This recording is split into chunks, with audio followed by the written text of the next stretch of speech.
Welcome to Piano Inspires podcast, celebrating pianists, teachers, and innovators as they share their inspiring stories about the transformative power of music. Hello, I'm Andrea McAlister, and I'm here with Dr. Artina McCain, who is hailed by the New York Times as a virtuoso pianist. She's built a formidable career as a performer, educator, and speaker, and she is currently teaching at the University of Memphis. Welcome, Artina. Hi, Andy. Let's start with young Artina. Okay. Let's take it back to your childhood. Whoa. Where did you get this love of music? How did you come to music as a child? Was it something that your family, was really valued in your family? Where did you start? Well, I like to tell the story that my mom didn't like my singing, so they put me in piano lessons. I wish it was, some divine moment, but it was like, child, you cannot sing, so you will play an instrument where we don't have to hear you. My grandmother actually played the piano, so I did sort of see a piano in their home, in my grandparents' home, but she wasn't a professional pianist. She taught a few music lessons, played in church, and that was it. So I remember when I was 8 years old, we played a four-hand piece, which was really cool for me and my grandmother. But yeah, my family they enjoy music, but they're not musicians. And they're kind of like, oh, you're a pianist? That's cool. That's interesting. So yeah, I didn't come from a family of musicians. Did you have siblings? Were they involved with music? Or are you the one that really took to it? I'm definitely the one that took to it. I have two younger brothers, and they both played in the band, trombone and tuba. But no, it was more sort of like children need activities to my parents instead of like children need to become concert pianists and symphony musicians. So you could have made a little trio of gone out touring with the siblings, right? Yes. So you after taking lessons, who was your first teacher? Yeah, so my very, very first teacher, I started actually when I was 6 years old for 1 year. And I took with a neighborhood pianist. And at 6 years old, I don't remember who she was because my mom just sort of walked me down the street and was like, you're going to take piano here. And I always tell my friends now, being so young, just one day the lesson stopped. I didn't even take that long. I'm like, I think my teacher passed away. I think my mom just didn't tell me. Oh. So I had sort of a brief 1 year at 6 years old. And then we stopped piano lessons for several years. And then I restarted at age 9. So really from the beginning again. So yeah, I had a teacher in Texas, in Grand Prairie, Texas, and yeah, she was so nurturing, and I just loved my time with her. But I guess I should have asked that first. Did you grow up in Texas? I did. So I grew up out in the Dallas area. So for people that are from Dallas, they might know Grand Prairie. It used to be a little small town, but now it's like a big suburb. And then we lived in Arlington, Texas. So I am a Texan girl at heart. Okay. Mm-hmm. So you started with this teacher when you were 9 then, and was that really were you asking for lessons? Were you saying, I really want to come back to this, or was it just you need activities? And so off you go, you can't sing, so definitely you need activities. Gotta go back. It's like this child has too much energy. So yeah, it was you need activities, but I did really enjoy playing the piano. And so I would say probably about age 14, that's when I was really like, oh, I really like piano. I really want to play and do this. And we moved to Florida at that time too. So my parents actually made me research piano teachers and find my own piano teacher. Wow. Mm-hmm. So what year was this? Ooh, we're not giving years. I should, that's true. I will not ask that. Was it before or after Google was a big thing? Before Google. We'll just for the internet. Yes. How did you find her? Well, or him? Who was your teacher? Back in the day, we used to have those music teachers association manuals, and it lists all of the teachers. So I think my dad knew somebody in the Orlando area, and he was like, oh, how can we get started with this? And they made me go through the manual and call everybody. And I did. Can you imagine? No. Getting a call from a 14-year-old? Well, as a mother of a 14-year-old, I can honestly say that is unimaginable to me that my own daughter would be willing to make phone calls. But I think 14-year-olds in general are different these days. That's true. Maybe texting, but never a phone call. Right. So that took a lot of initiative. It was forced, but yes. Well, but did you call anyone and say, oh, that's not the teacher for me? Or did you just say the first person who said yes? Well, I think my dad had at least narrowed it down to who his friend recommended. So I called those teachers and I wrote notes about what they said. And then we did a pros and cons list. And that's how we decided.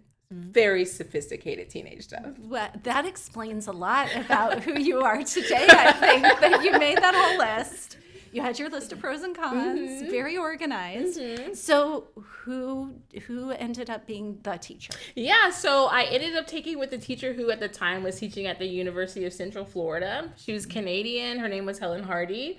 And I think I really bloomed with her. Will never forget, because she had a piano studio, like one that was built onto her house.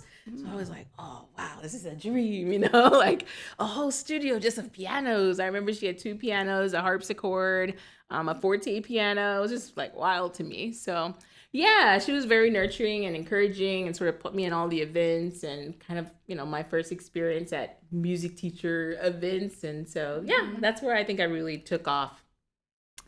Well, it's fortunate that you found her in the list. Yeah. And do you still have those the book. Notes? Do you have the notes? No, on her I still? don't. Oh. That would have been cool to see. Yeah. See what your initial thoughts were of your teacher. Do you remember any, any teaching gems that she might have given you, or just ways in which she motivated you or nurtured you that really stuck with you? Yeah, there is one thing that sticks out to me that I still do for my students today, because I always think, oh, my high school teacher did this for me and I want to pass this along. So when I graduated from high school, she gave me a huge amount of books, a collection of Beethoven sonatas, Haydn sonatas, Mozart sonatas, like romantic works, at the time, 20th century works. And I always thought that was so nice because, especially you're trying to build your repertoire and your collection. I mean, she must have given me like 30 books to go off to college with. So that's always stuck with me. And I don't give my students 30 books, sorry. But I might give them like 1 or 2 to just encourage them in their study and, whatever their interests are. Oh, that's fabulous. Yeah, it was. And as you were in high school, because those would be your high school years, did you do a lot with music in your school, or how did that integrate with your other studies in high school and then, moving on into college? Yeah, sure. So I actually went to a performing arts magnet school in Orlando, Florida. So not only did I have a great independent teacher, but I also had a great community when I went to high school, because we were always doing productions and I would play with musical theater. I played with the choir. I mean, as soon as they found out I played piano, I basically played with everybody. So I had a really intense collaborative study, little known to me, from age 14 to 18, just from playing with all the ensembles at my high school.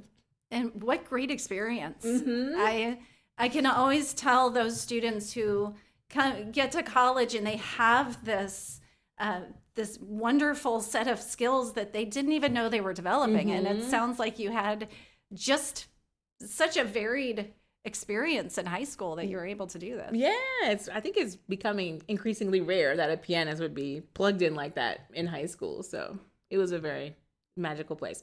I will tell you, I'll date myself with this. One of my classmates was a backup singer for Britney Spears when she was touring. So this is the kind of high school I went to. Wow. Yeah. But you were not the backup singer because you were obviously not. Yeah. To the piano lane pretty quickly. Early. And then so you move out of that environment, that high school, and you go on to college. And did you immediately know, yes, this is my career? Yeah, I knew at 14. That's what I wanted to do. When I had the list, right? And I had to call the piano teachers. Yes. So yeah, high school was just sort of an extension of that, continuing to get really great study. I studied with Carol Leone, who's very familiar to the NZKP community. So yeah, it was really awesome. And where did you go for your undergraduate? Southern Methodist University in Dallas, Texas. Back home for me. Back home. And so you came into your undergraduate degree. Did you know all the work that was that was in store, and just not just the work of being in college, but just the work that was going to take to build a career out of being a pianist. No, definitely not. I think we sort of have this idealized view of what that looks like. And especially, pre-Google, we couldn't just type it in and be like, how to become a concert pianist? So no, I definitely didn't have sort of a clear route. Increasingly, as I was going through my academic education as college, Google did show up. So it started to get easier, but no, not at first. Yes, well, it's an interesting path, and you've had a very interesting path moving through your degrees. Where did you go after SMU? I went to Cleveland Institute of Music and then eventually to University of Texas at Austin. It was too cold in Cleveland, so. Yes, I know. We will get you back sometime. Now, I know along the way that you've had to deal with some injuries. And so can you talk a little bit about that and how you've overcome that? Sure. So I guess probably during my undergrad studies, I felt, probably your normal bouts of pain from over practicing and kind of doing the most. But I really experienced a performance injury when I was at Cleveland Institute of Music, conservatory student, practicing 6 to 8 hours a day, probably doing way more than my body could handle. But when you're very young, I think you don't have a perception of sort of what's too much. And people, especially then, were sort of thinking no pain, no gain. So, you have to practice more, put the coat over the window so nobody can bother you. And so I kind of bought into that mentality, fortunately, unfortunately. And so that was the initial injury and journey to recovery. So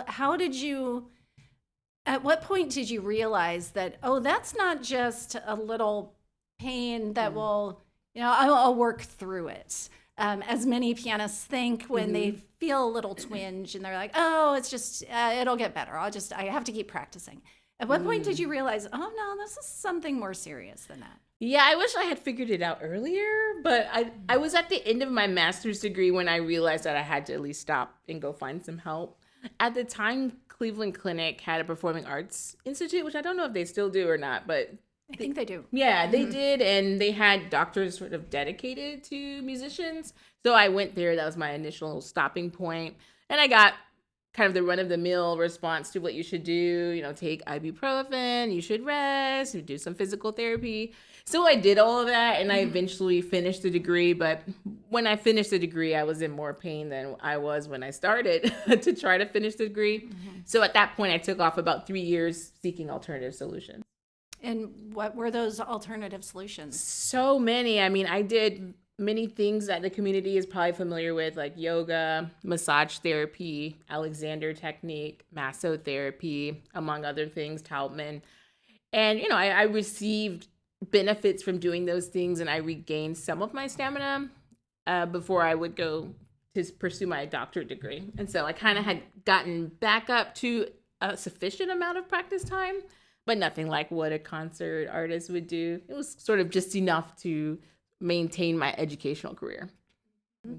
So during those 3 years, were you still in Cleveland doing the rehabilitation? Yeah, that's a good question. I'm like, where was I? Part of the time I was in Cleveland, and then because it was too cold. And I think actually my body, the stress of the injury and not being able to play or perform, I decided to move back to Texas, actually before I started my doctorate degree. So yeah, part of it was in Cleveland, and I got a lot of help there. I had an Alexander teacher there, but I just felt like it was time to move home. So that's what I did. So you taking, baby steps, getting back into practicing. Was there ever a point where you thought, this is just not going to work? It took 3 years, and that's quite a bit of time for a pianist to take off. I know it wasn't really taking time off, but right. Yeah, no, it turned out to be 6 years total, but I took the 3 years, and the 3 years was enough for me to start to apply for doctorate programs. I just wanted to get in. I just was sort of maintaining enough practice to get into the program. So I got into the program. I studied with Anton Nell there, and for people who've done doctorate degrees, it's a lot of academic work that first year, so I wasn't playing a lot anyway. which was perfect as I tried to find myself and regain my strength. But after the first year, I decided that I wanted to, try my hand at performing again, see if I could get back on the stage. And so I did that by playing at my church, because I thought church music would be easy. Sometimes. Exactly. Well, it was a band, and I thought, the piano's not really the main instrument here. The guitar will cover me or something like that. But I hadn't really been practicing consecutive time. I was doing like 20 minutes here, 3 hours later, 20 minutes here, things like that. And so when I got to play with church in a rehearsal, and the rehearsal's like 90 minutes, I just couldn't do it. So it was more and more pain. And then after I played on Sunday, I actually lost mobility in my hand, going from like a 10th to a 7th.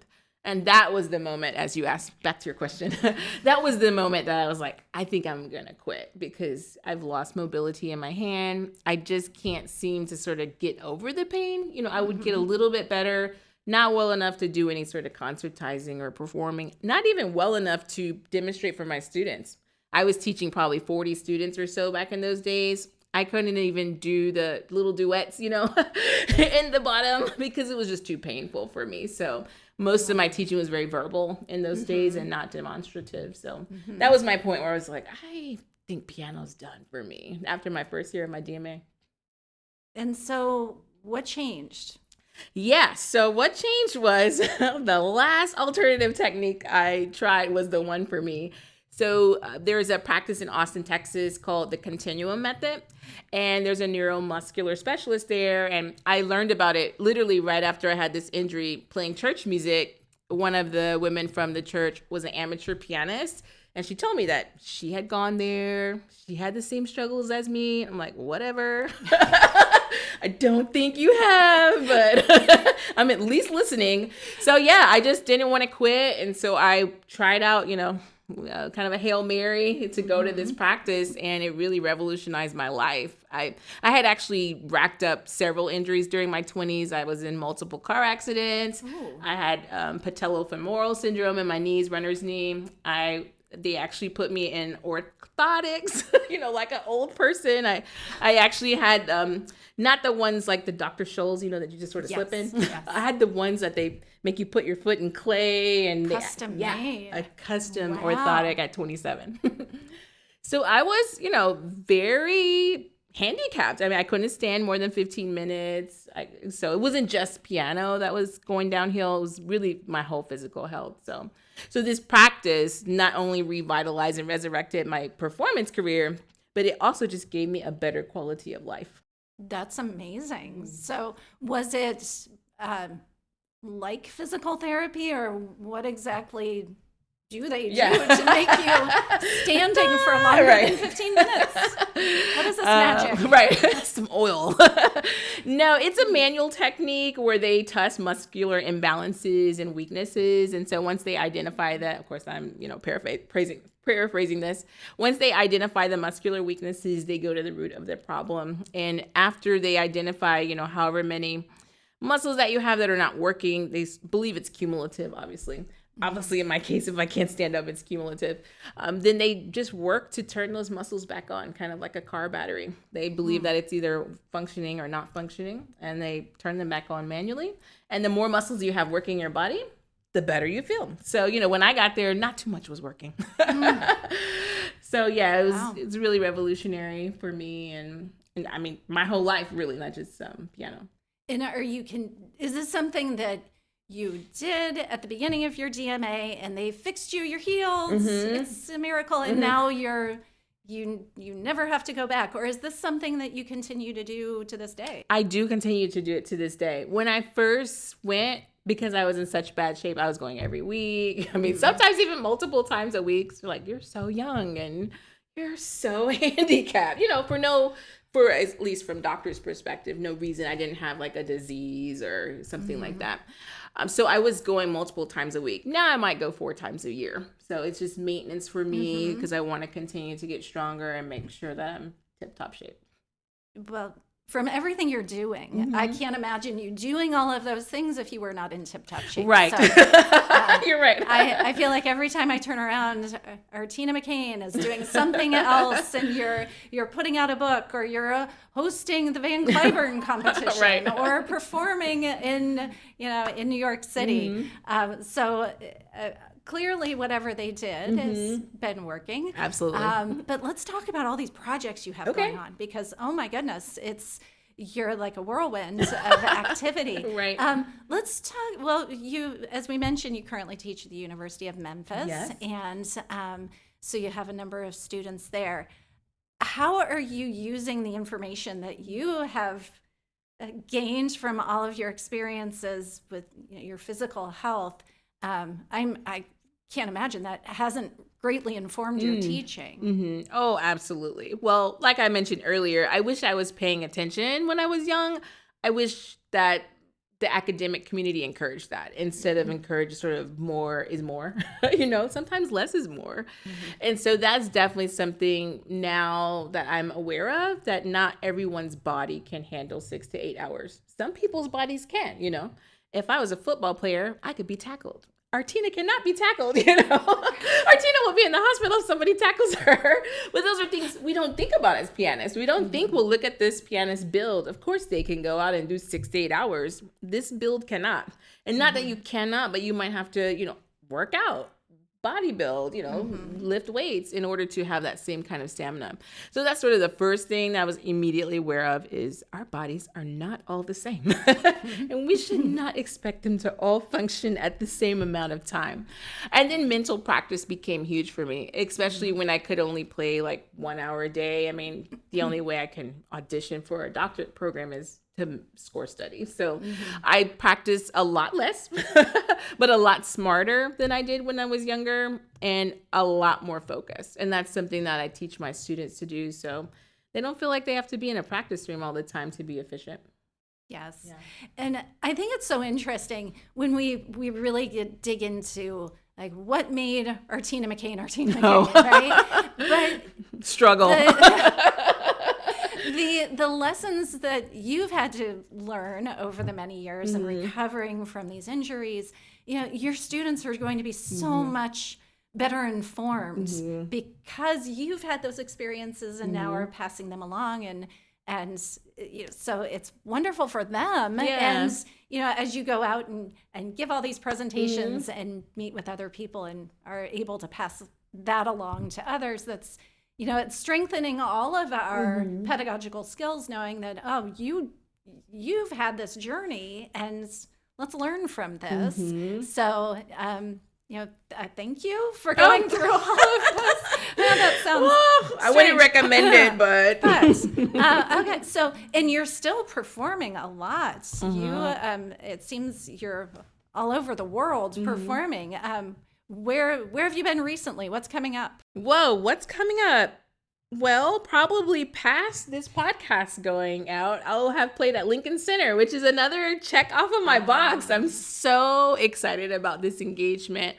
It's actually for the Bill and Melinda Gates Foundation. So I think something that's maybe unique about my career is that I've had the opportunity to go outside of the musical sphere, outside of sort of our traditional, like, this is a concert series for serious musicians, and really connect with other communities that enjoy music and that it's relevant to their own missions. So that has been so meaningful to me, is, to be able to do something like this. For such a world-renowned, organization that's not, directly affiliated with music, but appreciates what it's going to bring to their conference. So that's the big one. Yeah. Well, I will look for tickets to that. And you often play with your husband as well. So that's wonderful. You have a built-in musician in the household that you get to collaborate with.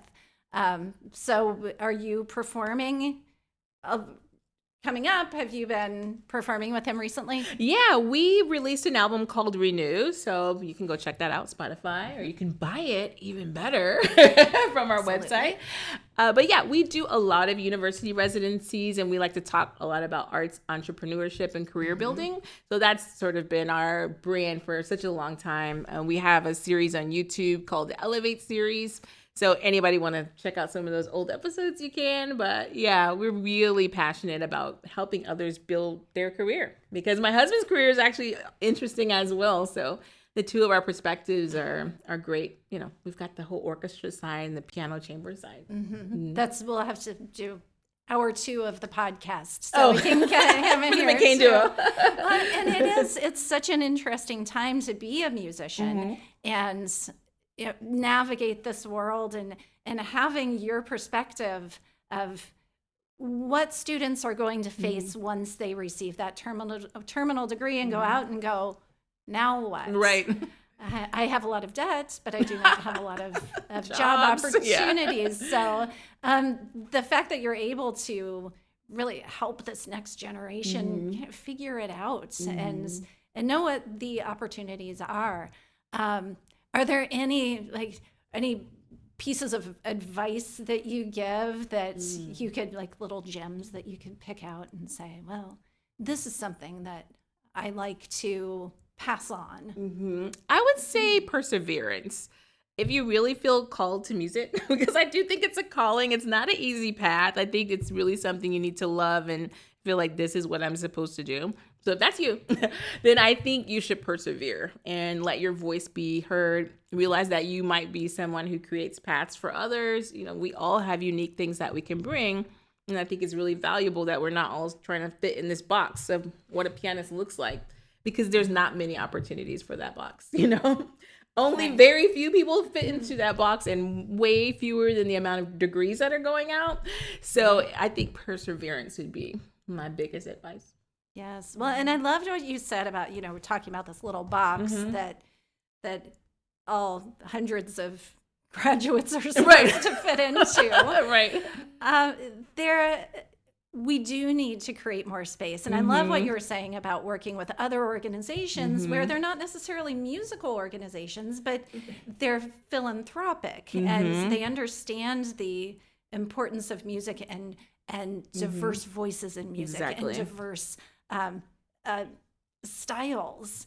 And can you talk a little bit about your experiences with just, kind of breaking the mold of what it means to be this classical pianist, which is a very small box. It's a tiny box. Well, I think it's us that created this small box, and we're trying to fit everybody into it, and it's not productive. So I think a very interesting experience I had was, some of our community, whether you listen to their music or not, probably know who Beyonce is. And so I had an opportunity to work with her sister on an engagement also in New York City at the Brooklyn Academy of Music, which actually produces all types of genre, opera, classical music, chamber music. And, we think of them as pop stars, right? And I mean, I thought so. When I got the call, I was like, why do they want me? Like, I don't fit into their box, right? I'm in this box and they want me to come to this box. So being willing to jump boxes has been really great. But also it enriches me as a musician. So, I mean, she had curated where there was a classical portion, there was jazz, there was gospel all on one stage.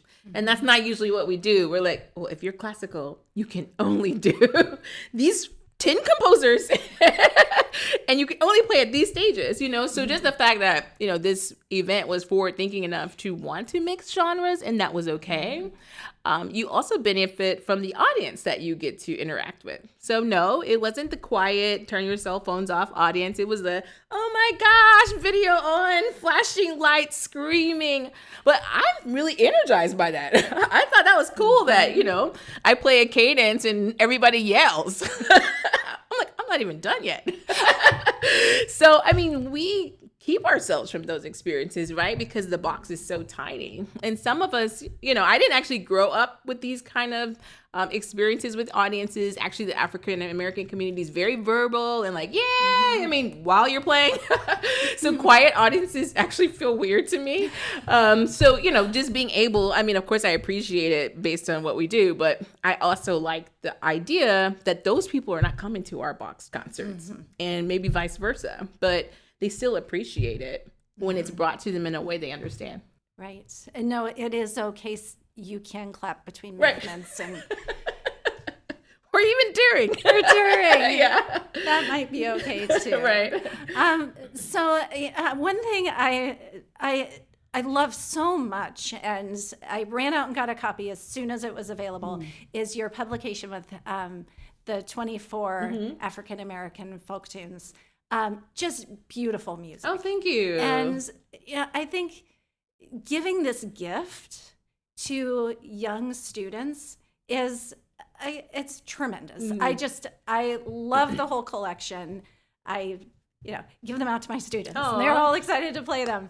And so what does it mean to you to be able to create that for students? And how did you come across this project to begin with? Oh, well, interestingly enough, I'm glad you asked that, because nobody's ever asked me that. Way back in the day when Piano Magazine was Clavier Companion, I was doing some some reviews for some of the books that would come out for Hal Leonard, like at the beginning of my career. I actually ran into a woman who was working on the editorial staff at the time. She said, "Hey, you want to do some reviews?" I'm like, sure. That had to be at least a 7 to 8 year difference between the time that Hal Leonard approached me. So basically they had seen my review all those years ago, and she calls me and says, you wrote a really great review for us like 8 years ago. You want to write a book? Like, what? That's exactly how it happened. So wow. You never know who's watching your work. You never know. And that's where perseverance also pays, because you never know. It's going to come around. Right. So, they, in the meantime, have created this fantastic folk song series of books that represent people from all over the world. And they said, we want to do, the African-American version of this. Do you want to do it? No. Like, I never wrote a book in my life. Are you sure that you are calling the right person? So they convinced me, and I'm so glad that I did, because, those resources weren't available for me when I was a kid. Maybe I could have been a singer if my mom could have found some books to encourage me. So no, it means the world. And I'm glad that I kind of stepped out on faith to do it, because it wasn't something that I'd even dreamed that I would do, or that I dreamed would come out of doing a book review, like 8 years prior. Right. You just never know who's watching and reading and appreciating the work that you're doing. Absolutely. And I think through this book, you have created so many people who are appreciative that you've done the work, that you didn't say no. Right. Even though you did say no initially. Right. But that they convinced you that you really should do this. Because just being able to experience things other than Clementi. Right. And I mean, I know those are all important foundational, you learn a lot of foundational skills through the standard repertoire, but this is such important music to pass along to kids who are growing up now and getting excited about playing the piano. And these pieces are so exciting to play. Yeah. And familiar, hopefully, to many, too. So, yeah. Excellent. Yeah. So I know we're going to run out of time. So I'm going to ask you 3 questions to end. Okay. So what do you feel is your greatest, we'll start with challenge first. We'll start with that one first. Ooh, Andy. As a pianist or teacher or what? As a human being. As a human being. Yes. Well, I think life's always giving us new challenges. So I think just being focused on whatever it is I'm supposed to do on that day, in that moment, and the people that are right in front of me. So that's something I need to do through self-care. I think taking time for myself so I feel energized enough to be able to be there for the people I'm supposed to be there for. Yes. Do you feel like there are a lot of, because you do have so many facets of what you do, that it's hard right now to say no and actually mean no and not have them say, but no, you're going to do this. Right. Do you find that there are just so many opportunities and you want to accept and then you end up doing far too much because you're just so good at everything. Oh, no. I don't know if I'm good at everything. I think I've learned that lesson, maybe the hard way of having too much and realizing, let's just pick the things that, again, I think as I started, the things I'm actually really called to do. I mean, because there's probably many things that we can manage doing, but maybe are not the ones that are most life-giving to us or to others. So I think, as you age, you're like, these are the things I'm really good at. I'm good at this. I'm okay at this. I'm not great at this. So I'm trying to get rid of the bottom half.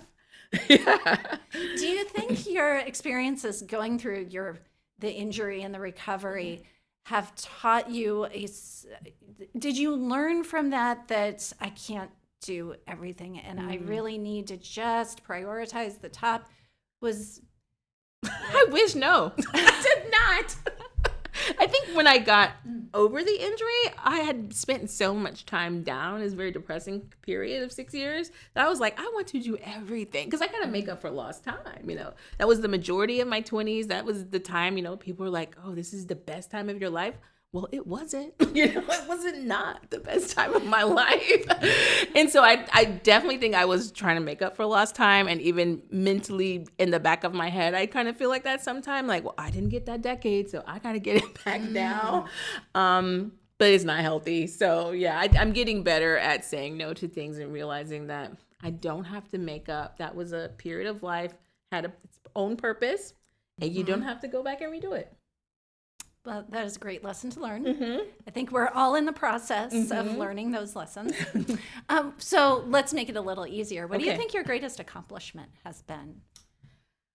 Maybe that's not as easy. Asking these deep philosophical questions. I think, going from kind of basically having nothing to do with music and not being able to contribute at all, my greatest accomplishment has been, one, to be resurrected in this career, and then to be able to pour it back out to others. I think despite the fact that I wouldn't wish that on anybody, it did, like, as you said, it gave me the opportunity to help others later that I didn't realize when I was younger.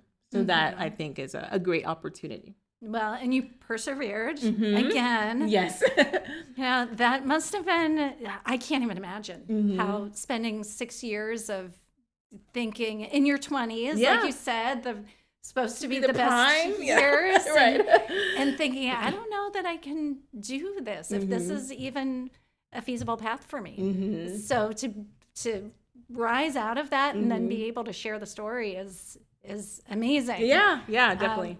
And I really appreciate, I'm sure most pianists you talk to will say, oh yeah, I went through a period where I would, had some injuries, or I wasn't able to practice, or, whatever level that is. But, being able to say, well, you can get through it. Right. You just, again, perseverance, and then being able to pass along that, the information to get through it. And you're such a role model that people can say, well, look, here's somebody who's so successful, and look what she's been through, and here she is. And that's wonderful. Right.